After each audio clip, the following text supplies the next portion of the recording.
Hey everybody, I'm going to show you my setup I use for just about any freshwater fish that I'm after in my area.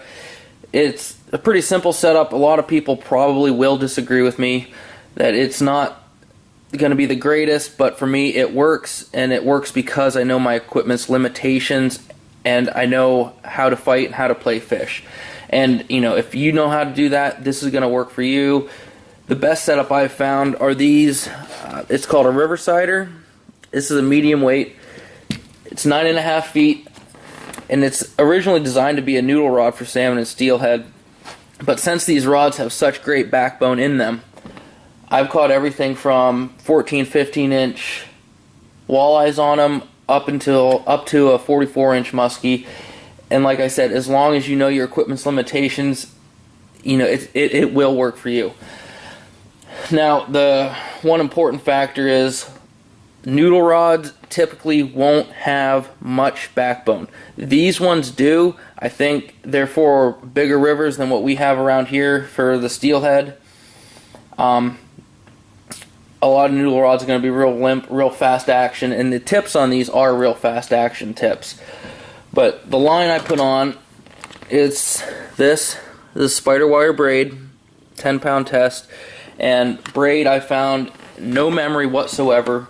I love it, and it lets you feel everything on that's going to happen at the end of your line, and it holds up a lot better than mono.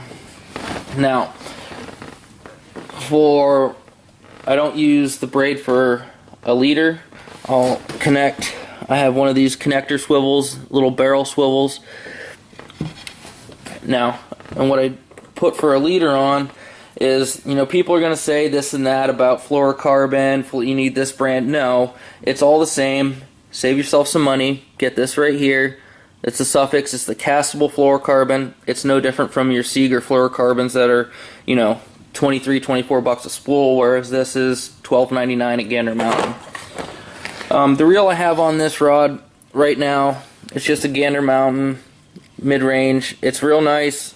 Holds all the braid that I need it to. Real good drag system, which is very important for this type of fishing. That connector I had showed you right here. What I do,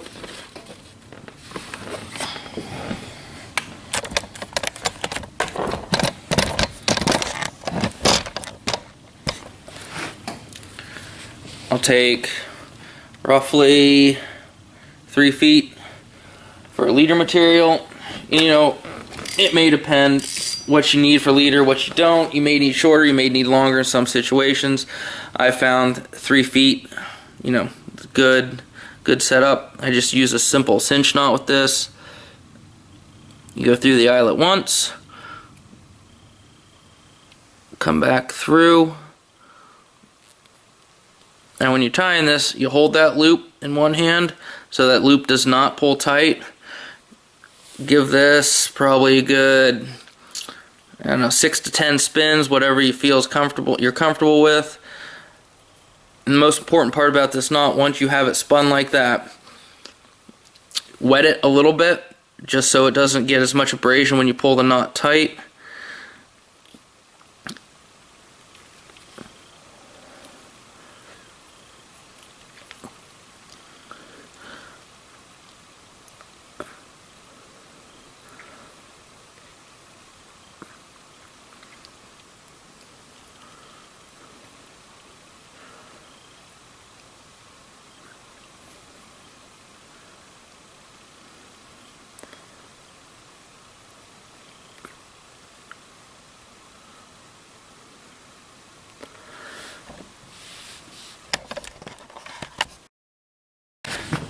Alright, I had a little bit of technical difficulty, but yeah, make sure you moisten that knot before you pull it tight. I don't know if you guys can see that, but there's just a hair of abrasion right there, which I'll go ahead and retie this one before I fish with it. Once you got that pulled tight, clip off what's left.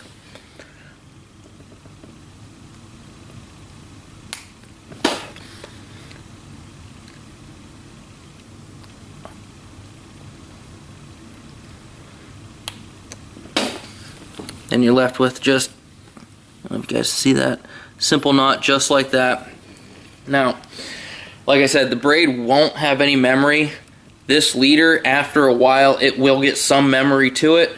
And you got to be careful if you're fishing rocks, logs. Check this every so often, especially if you're fishing for bigger fish, because they'll tear it up.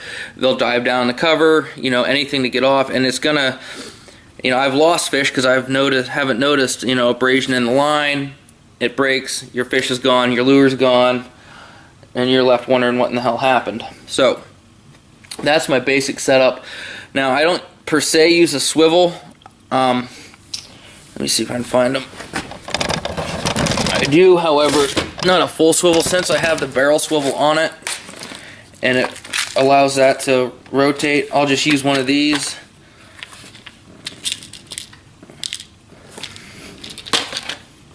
Just a real simple connector swivel. That's all it is, real simple. Find them anywhere. Dick's, Gander Mountain, Field and Stream, Cabela's. Now the next point I'm going to touch on is, you can probably see I have quite a bit of lures, everything, just a bunch of different crap that basically I don't need. You need three lures to catch almost any type of freshwater fish. Now in my area, I'm mostly fishing muskies, bass, pike, walleye, crappie on occasion, and this setup will handle all of them. And the only lures you are going to absolutely need, in my experience, to have with you are these. Just simple hair jigs, bucktail jigs. I've tied these. Great for anything that swims. Have those.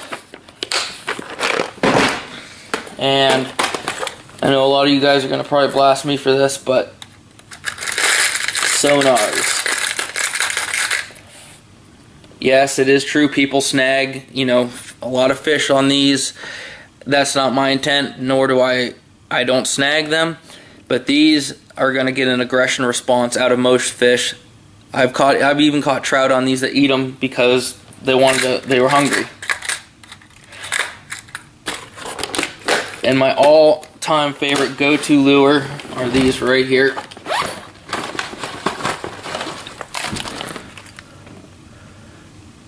The Husky Jerks, HJ10 Rapalas in Fire Tiger. You can probably see here, I have all different kinds, shapes, sizes, colors.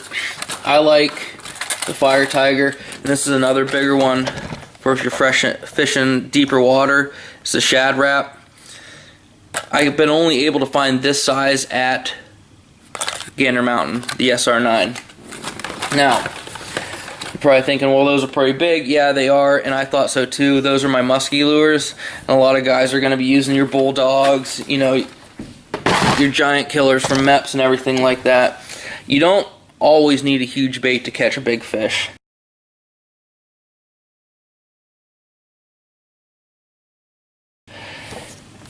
Now, if you hook a 40+ inch muskie, which I've caught several of them on this setup, targeting them, no steel leader, it's the braid right to the fluorocarbon leader.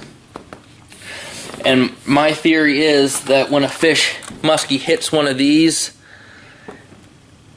by the time he hits it and you set that hook, he is not going to be up over this. I have never ever lost a muskie due to a cutoff with fishing these Rapalas, and they're big, but they're not that big. Now this setup might not be for everybody, but for me it works great. Long rod, lets you feel, things that you can't on a 5.5, 6 foot rod.